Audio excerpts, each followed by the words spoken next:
Hello दोस्तों, good morning. आज का जो हम टॉपिक ले रहे हैं वह है ऑर्गल एनर्जी डायग्राम।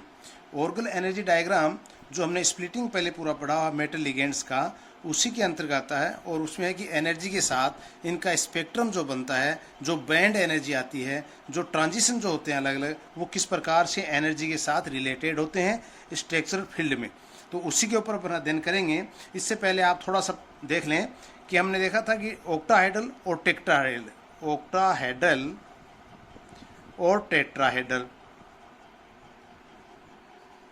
स्प्लिटिंग जब आपने देखी थी, आपको पता है ऑक्टाहेड्रल के अंदर हमने कहा था कि दो प्रकार से स्प्लिट होता है। टी, इसको T2G कह देते हैं, इसको EG कक्षा कह रहे हैं।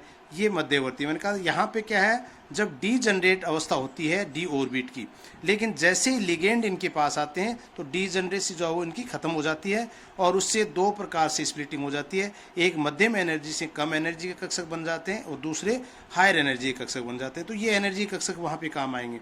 जबकि मैंने कहा टेट्राहेड्रल में क्या था, इनकी उल्टी पोजीशन हो जाती है। वहाँ पे मैंने कहा था E नीचे आ जाएगा, T2 पर आ जाएगा, नोट G। क्योंकि हमने G सिर्फ काम में लेते हैं ऑक्टाहेड्रल के अंदर, जहाँ पे सिमेट्री को हमें बताना है वहीं पे हम G को यूज़ करेंगे। तो टेट्राहेड्रल के अंदर G का हम प्रयोग नहीं करेंगे, ये मैंने पहले भी आपको बताया था। इन एनर्जी के आधार पे हम देखते हैं कि जब स्पेक्ट्रा बनता है और जब ट्रांजिशन होता है, जैसे मान लीजिए T2G से EG में ट्रांजिशन हो रहा है या E से T2G में ट्रांजिशन हो रहा है, तो ये एक ट्रांजिशन का रूप है। ट्रांजिशन एक प्रकार का है या भिन्न भिन्न प्रकार के हैं। ट्रांजिशन के आधार पर ही बैंड हम ज्ञात करते हैं और उनके बैंड के आधार पे हम उनकी स्पेक्ट्रोस्कोपी की सहायता से उन कंपाउंड्स को आइडेंटिफाई करते हैं और उनकी ऊर्जा को निर्धारित करते हैं। तो इसके अंतर्गत हम लेते हैं ऑर्गल डायग्राम में। पहले आप देखेंगे क्या करते हैं, verification of energy level of spectroscopic state, यानी वेरिफिकेशन करते हैं किसका, एनर्जी लेवल का स्पेक्ट्रोस्कोपिक स्टेट के साथ। किसमें, different symmetry as function of field strength. किसमें हम देते हैं, फील्ड स्ट्रेंथ हमारी ये नीचे वाली फील्ड स्ट्रेंथ है और ये सिमेट्री के साथ उनको हम एक साथ अध्ययन करते हैं। क्या है, number off spin allowed absorption bands, किससे, अल्ट्रावायलेट और विजिबल रीजन से। Splitting in octahedral and tetrahedral complex का जब स्प्लिटिंग होती है तो अलाउड ऑब्जर्वेशन बैंड कौन कौन से आते हैं, यूवी स्पेक्ट्रम या विजिबल स्पेक्ट्रम में। तो इसमें हमने एक अध्ययन यहाँ दिया था, एक आप चीज़ यहाँ पहले पढ़ लें, होल ट्रांसफॉर्म मैकेनिज्म। देखिए होल ट्रांसफॉर्मेशन जो मैकेनिज्म है ये कहलाती है होल ट्रांसफॉर्मेशन मैकेनिज्म। इसमें क्या होता है, सामान्यतः हम कह रहे हैं यहाँ से एक इलेक्ट्रॉन, ये T2G में 3 कक्षक थे, एक इलेक्ट्रॉन यहाँ पे है, ये EG के हमारे पास 2 कक्षक हैं।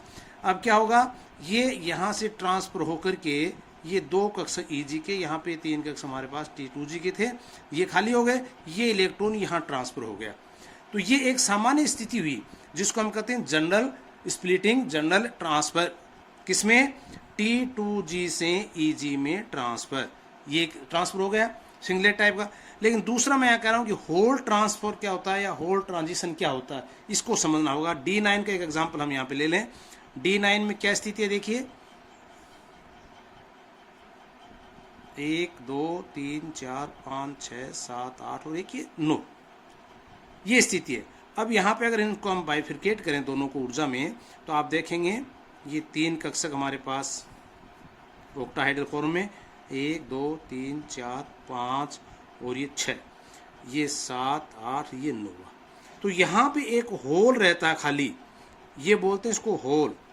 ये होल यहाँ पे हम कह रहे हैं इलेक्ट्रॉन का ट्रांसफर नहीं दिखा रहे हैं, हम कह रहे हैं होल का ट्रांसफर हो रहा है, ये इलेक्ट्रॉन इसमें जा रहा है। ये होल का ट्रांसफर महत्वपूर्ण है यहाँ पे, इसलिए मैंने कहा था होल ट्रांसफर फॉर्मेशन मैकेनिज्म को समझना होगा। तो होल का ट्रांसफर होगा तो ये EG से किस में आ रहा है, T2G में होल ट्रांसफर, इसको बोलते हैं होल ट्रांसफर। और T2G से EG में क्या है, इलेक्ट्रॉन ट्रांसफर। तो होल ट्रांसफर में सबसे महत्वपूर्ण चीज देखनी है कि हाफ फील्ड और फुल फील्ड, जब हम कक्षक की बात करते हैं उनसे 1 या 2 इलेक्ट्रॉन कम हो। इट मीन्स D9 1 इलेक्ट्रॉन कम है फुल फील्ड से, it means D4 1 electron half field से कम है। ऐसी स्थिति में जो सामान्य स्थिति स्प्लिटिंग की है उससे ट्रांजिशन की विपरीत स्थिति होगी। ये चीज़ हमें याद रखनी होगी कि जब इस प्रकार की कंडीशन है, इस प्रकार का ट्रांजिशन है, तो वहाँ पे विपरीत स्थिति आएगी, यानी अपोजिट उसमें हम ट्रांजिशन को शो करेंगे। ये महत्वपूर्ण है होल ट्रांजिशन फॉर्मेशन। आगे चलते हैं, देखिए इसमें ये होल ट्रांजिशन को मैंने दिखाया यहाँ भी। देखिए D1 कॉन्फ़िगरेशन में हमने कहा T2G से EG में जा रहा है। अब यहाँ देखिए D9 में मैंने कहा नीचे क्या था, इसमें पूर्ण भरावा कक्षक है ये, यानी T2G का कक्षक, लेकिन यहाँ से एक इलेक्ट्रॉन का ट्रांसफर हो रहा, होल का ट्रांसफर हो रहा। तो मैंने कहा EG से होल ट्रांसफर T2G, जो अपने पहले भी देखा है। तो हाफ फील्ड और फुल फील्ड से एक या दो इलेक्ट्रॉन कम हो तो उनमें नॉर्मल स्प्लिटिंग से विपरीत स्प्लिटिंग होगी। नॉर्मल स्प्लिटिंग का मतलब होता है 2G से EG कक्षक में ऑक्टाहाइड्रल में, और E से T2 में टेट्राहाइड्रल में। लेकिन जिस स्थिति में अगर ये पोजीशन आती है तो नॉर्मल स्प्लिटिंग नहीं होकर ये विपरीत हो जाएगी, अर्थात EG से T2G में होल का ट्रांसफर होगा। ये कहलाता है होल ट्रांसफॉर्मेशन। अब कुछ चीज़ें अपने को ध्यान रखनी है। इलेक्ट्रॉनिक कॉन्फ़िगरेशन विशेष रूप से कैसे याद रखना है, इसको याद रखने का बहुत आसान तरीका देखिए। D1, D2, D3, D4 और D5 को हम यहाँ ले लेते हैं। फिर यहीं से शुरू हो जाइए D6, D7, D8 और D9। ये हमारे पास ट्रांजिशन फॉर्मेशन है, और इनके लिए अब हमें याद रखना है कि टर्म ट्रांजिशन क्या आती है 2D। ये कैसे निकलता है, ये पहले मैं निकाला भी है आपको पहले वीडियोज़ में, अगर आप देखेंगे 2D, यहाँ से 2, 3, 4, 5 और 6 पहले कर लें, फिर 2D, फिर 3F, 4F, 5D और 6S। तो ये आप निकाल सकते हैं। अब इसका एक और भी याद तरीका है याद करने का, वो क्या है, dear friend for ever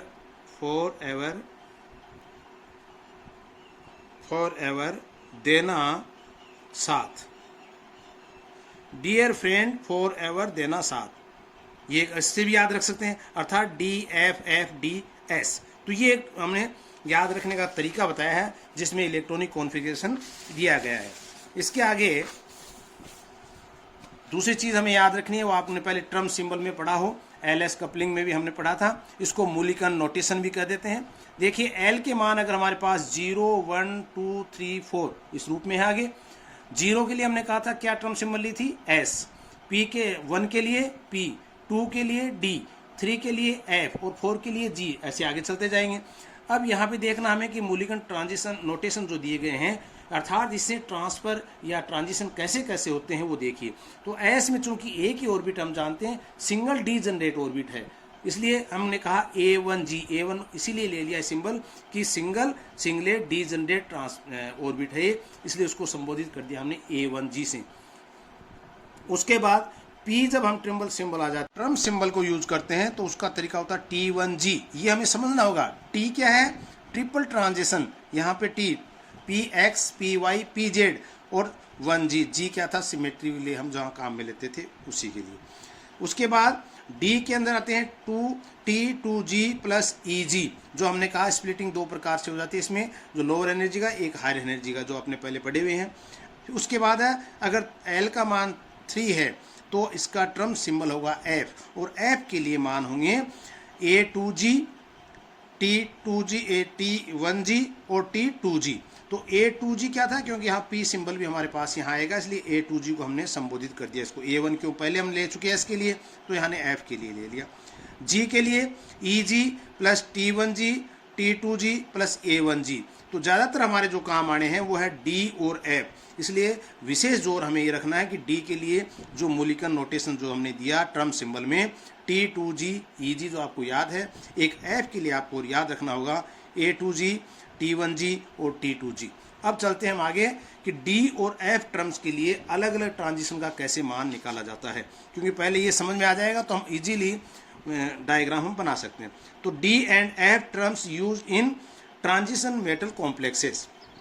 D term हमने यूज किया, D के लिए मैंने कहा था D1, D4, D6, D9, ये D ट्रम्स में ही यूज होंगे। F ट्रम्स में D2, D3, D7, D8 ये होंगे F ट्रम्स में, ये आपने पहले भी देखे यहाँ पे। उसके अनुसार हम इसको निकाल सकते हैं। देखिए D1 D9 मैंने कहा था D में, D4 D6 किस में था, D में, इसीलिए मैंने कहा था D1 D4 D6 D9 किसके लिए है, D ट्रम सिंबल के लिए है। और F ट्रम सिंबल के लिए क्या बच गया हमारे पास, D2 D3 D7 D8।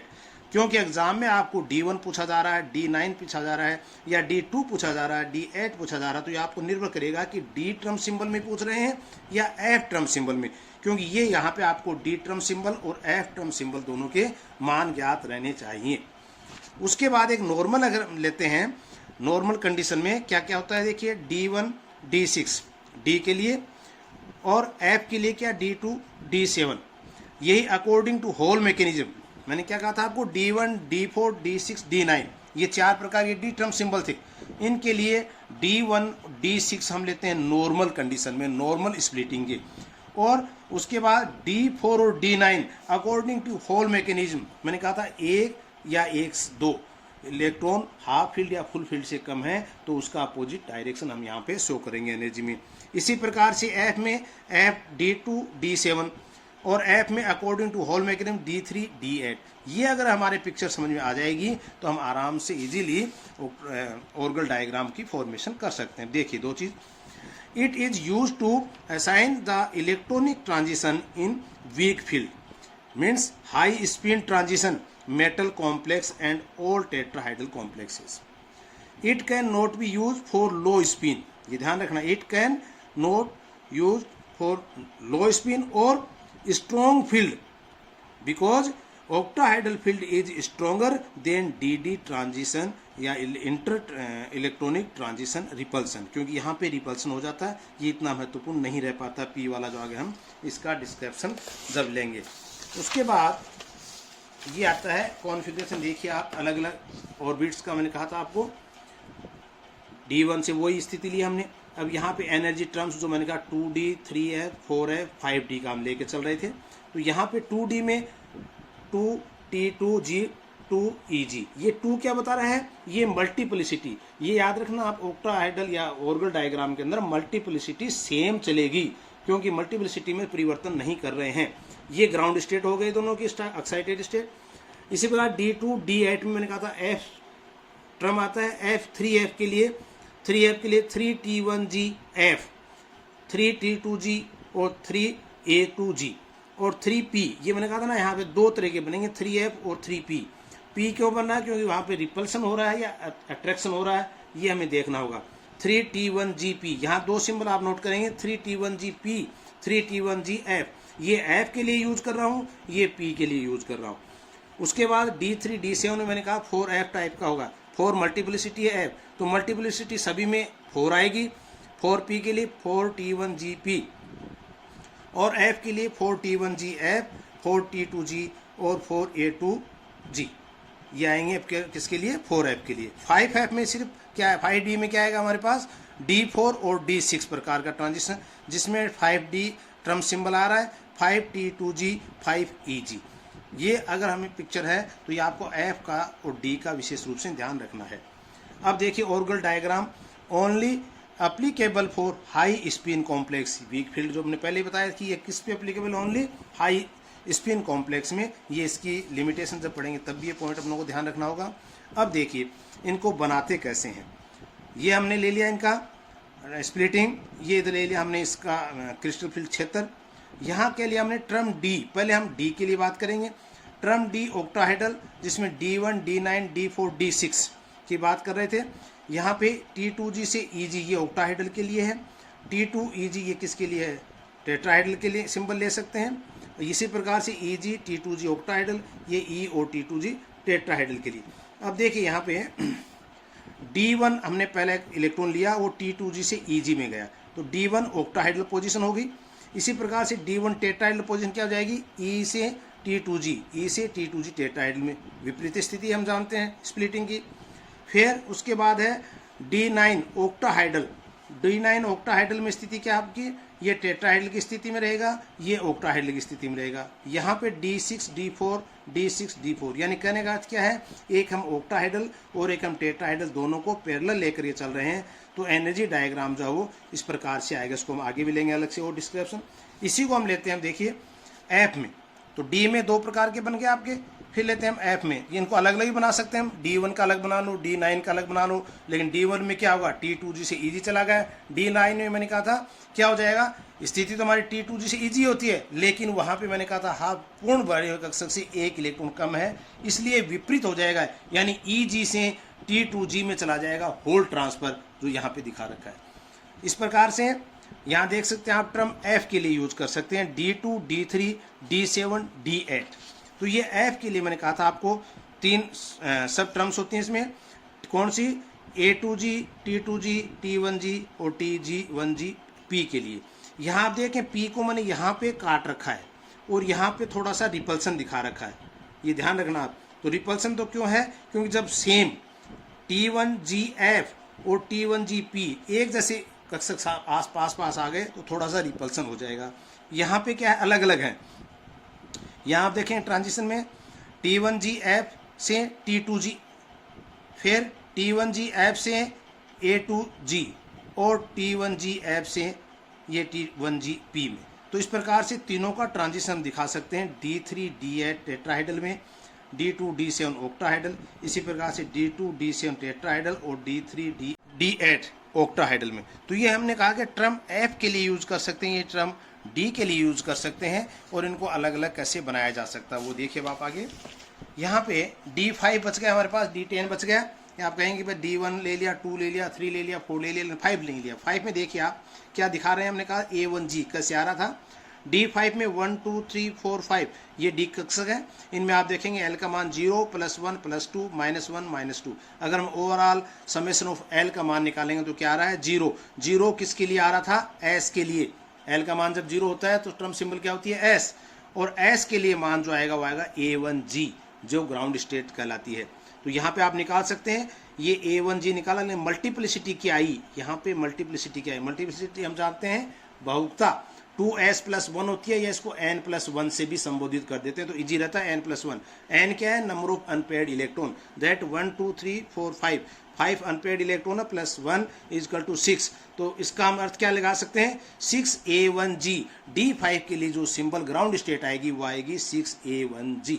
इसी प्रकार से D10 के लिए आप देखें फुलफिल्ड बना हुआ है, तो वही समेशन L का मान क्या है, 0। 0 के लिए टर्म होती है S, और इसके लिए सब टर्म में लेते हैं हम A1G, वही A1G। लेकिन मल्टीप्लिसिटी क्या है, मल्टीप्लिसिटी निकालने के लिए मैंने कहा था आपको n+1, number of unpaired electron कितना है, 0 +1 क्या हुआ, 1, इसका मतलब 1A1G। तो ये कहलाता है 1A1G इसका D10 का टर्म सिंबल में, और ये कहलाता है D5 में। तो ये आपको पहले भी निकाल के बताए हुए हैं। उसके बाद देखिए आप थोड़ा सा और आगे बढ़ेंगे हम, D1 ऑक्टाहाइडल और टेट्राहाइडल में एक बात करें छोटी सी। यहाँ देखिए D1 का एक सिंपल तरीका हम ले रहे हैं, वो T2G से EG में। मैंने कहा था इलेक्ट्रॉन ट्रांसफर हो रहा है 2D, ये हमारे पास सिंबल है, और 2 मल्टीप्लिसिटी है। तो यहाँ पे ये क्या है, इलेक्ट्रॉन ट्रांसफर हो रहा है T2G से EG में ऑक्टाहाइडल में। अगर यही चीज़ हम टेट्राहाइडल में बात करें, मैंने कहा था इसकी स्प्लिटिंग चेंज हो जाती है, अर्थात EG लोअर एनर्जी का E कक्षक बन जाता है और हायर का T2 बन जाता है। तो यहाँ पे क्या होगा, E से T2 में इलेक्ट्रॉन का ट्रांजिशन, ये E से T2G में। ये D1 की पोजीशन अगर आपको D1 का पूछा जाता है। मान लीजिए आप D9 की बात करें कि D9 में कैसे निकालें, तो D9 में ऑक्टाहाइडल और टेट्राहाइडल की बात करेंगे। D9 में देखिए मैंने दो चीज़ बताई थी आपको, ऑक्टाहाइडल देखें पहले अपन। तो ऑक्टाहाइडल में क्या है, ऑक्टाहाइडल में आपके पास क्या आएगा, EG नीचे ले रखा है मैंने, T2G ऊपर ले रखा है। क्यों ले रखा है, अदरवाइज तो आप कह सकते थे T2G सर नीचे आता और EG ऊपर आता। हाँ बात सही है, लेकिन वो नॉर्मल स्थिति थी, और यहाँ पे मैंने कहा होल ट्रांसफॉर्मेशन स्थिति बन रही है, इसलिए विपरीत हो जाएगा। इसका मतलब EG नीचे आ जाएगा और T2G ऊपर आ जाएगा। EG से होल का ट्रांसफर हो रहा है, जो आपको दिखा रहा सिंबल, ये होल का ट्रांजिशन हम कर रहे हैं किसमें, T2G में। तो होल ट्रांजिशन हो गया हमारे पास 2EG से T2G, और इलेक्ट्रॉन का ट्रांजिशन होगा T2G से EG में। तो ये पिक्चर आपको समझ आनी चाहिए। इसका विरुद्ध हम लेंगे तो वो टेट्राहाइडल पोजीशन कहलाएगी। इसके बाद इसी तरीके से हम D2 और D8 की भी बात कर सकते हैं, जो पहले भी आपको F के लिए निकाला था, और P के लिए D2 DF के लिए क्या आता है, D8 के लिए 3F और 3P। 3P से क्या जाएगा 3T1G ट्रांजिशन, और एक हमारे पास क्या था 3F का 3T1GF, 3T2G और 3A2G। ये आप देख पा रहे हैं यहाँ पे कि 3T1GF यहाँ पे क्या है T2G 2 इलेक्ट्रॉन, क्योंकि D2 की बात हम करें तो 2 इलेक्ट्रॉन की बात करें D2 में तो इलेक्ट्रॉन है। ट्रांजिशन कौन कौन से बन गए हमारे पास, 3T1G से कहाँ गया 3T2G, फिर 3T1G से किस में गया 3T1P में, और 3T1G से फिर कहाँ गया 3A2G। ये 3 प्रकार के ट्रांजिशन हम यहाँ पे शो कर रहे हैं। किसके लिए, D2 और D8 के लिए। D2 ऑक्टाहाइड्रल के लिए आ गया, इधर D2 टेट्राहाइड्रल के लिए ले रहे हैं, तो ये स्थिति बदल जाएगी, परिवर्तित हो जाएगी, इसका जो है उसका अपोजिट पोर्शन इसमें आ जाएगा। तो वही सेम यहाँ पे भी हम इसको ड्रॉ कर सकते हैं। तो आप कुछ लिमिटेशन है इसकी देख लीजिए आप, 2 लिमिटेशन विशेष कर ध्यान रखना आपको।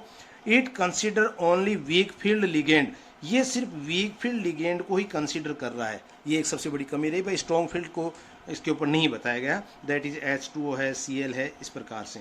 सेकेंडली है it consider only spin allowed transition, कौन सा, स्पिन अलाउड, एस की बात हमने यहाँ पे की है, स्पिन अलाउड ट्रांजिशन की, इन विच ग्राउंड एंड एक्साइटेड स्टेट, निम्नतम अवस्था में भी उच्चतम अवस्था में भी, आर ऑफ सेम मल्टीप्लिसिटी, मैंने कहा था बहुता का अंदर परिवर्तन शो नहीं किया गया, बहुता एक समान ली गई है, तो मल्टीप्लिसिटी सेम रखते हुए स्पिन अलाउड ट्रांजिशन की बात यहाँ पे की गई है, ये कमी मान लेते हैं इसमें। और इसी प्रकार से हमने कहा कि इसके वीक फील्ड लिगेंड को हमने यहाँ काम में लिया है, स्ट्रॉन्ग फील्ड की हम बात नहीं करते हैं। तो आज के लिए आप देखें इसको ऑर्बिटल डायग्राम को और समझें, और अगर कोई भी दिक्कत कहीं आ रही है तो आप पुनः मेरे को आप यूट्यूब के ऊपर सब्सक्राइब करके आप मेरे को बता सकते हैं, फिर इस पर चर्चा की जा सकती है। Thank you.